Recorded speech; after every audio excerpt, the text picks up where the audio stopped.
भारत के लिए 14 जुलाई का दिन ऐतिहासिक रहा, क्योंकि आंध्र प्रदेश के श्रीहरिकोटा स्थित सतीश धवन अंतरिक्ष केंद्र से चंद्रयान 3 की लॉन्चिंग हुई।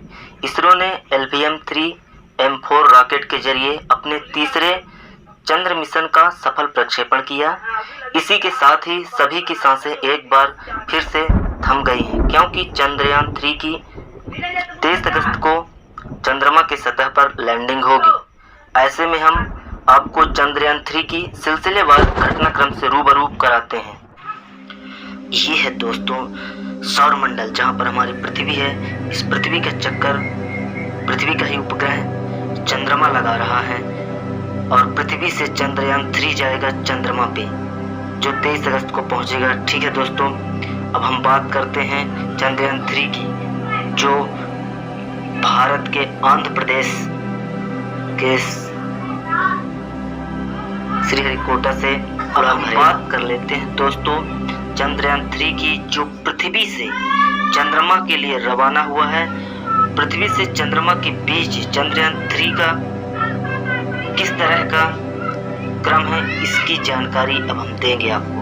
ठीक है दोस्तों, लिक्विड इंजन स्टार्ट होने के बाद रॉकेट की रफ्तार 6437 किलोमीटर प्रति घंटा हो गई।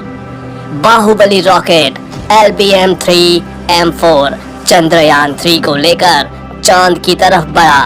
रोंगटे खड़े कर देने वाला वो पल, बादलों को चीरते हुए अपनी तेज रफ्तार से आगे बढ़ते हुए LVM-3M4 अपनी चंद्रमा की यात्रा प्रारंभ कर चुका था।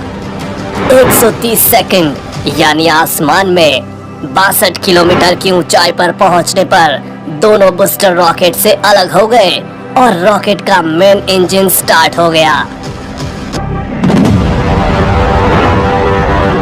बता दे कि रॉकेट को अलग करने का कार्य मशीनों के माध्यम से किया जाता है। दोनों बूस्टर रॉकेट से अलग होने के बाद रॉकेट की रफ्तार 7000 किलोमीटर प्रति घंटा पहुंच गई थी।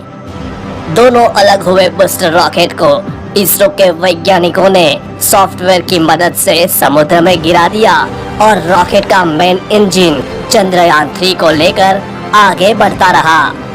196 सेकंड पर रॉकेट से दोनों हीट शील्ड अलग हो गई, यानी यान के अगले हिस्से से दोनों शील्ड अलग हो गई। इन शील्ड को इसलिए अलग किया गया है क्योंकि यान 114.8 किलोमीटर की ऊंचाई प्राप्त कर चुका था।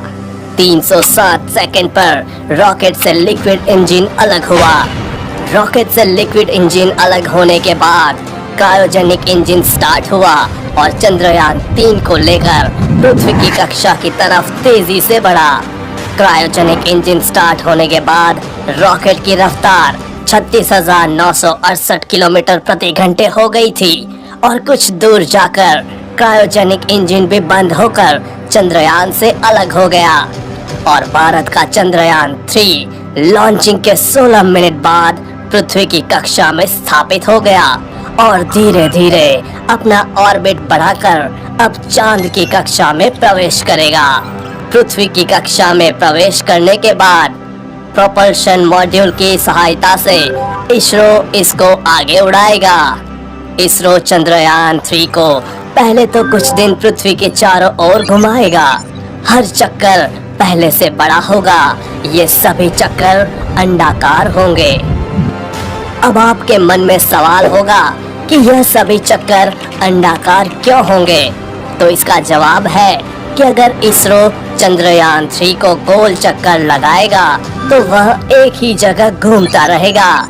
इसलिए अंतरिक्ष में किसी चीज को दूर या पास भेजने के लिए अंडाकार चक्कर लगाया जाता है।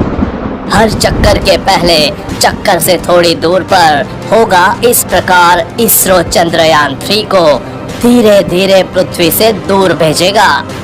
ऐसे कुछ दिनों बाद चंद्रयान 3 चांद के पास चला जाएगा। चांद तक जाने में इसको 6 दिन का समय लगेगा। जब चंद्रयान 3 चांद की कक्षा में प्रवेश करेगा तो वापस से पृथ्वी वाली प्रक्रिया अपनाई जाएगी।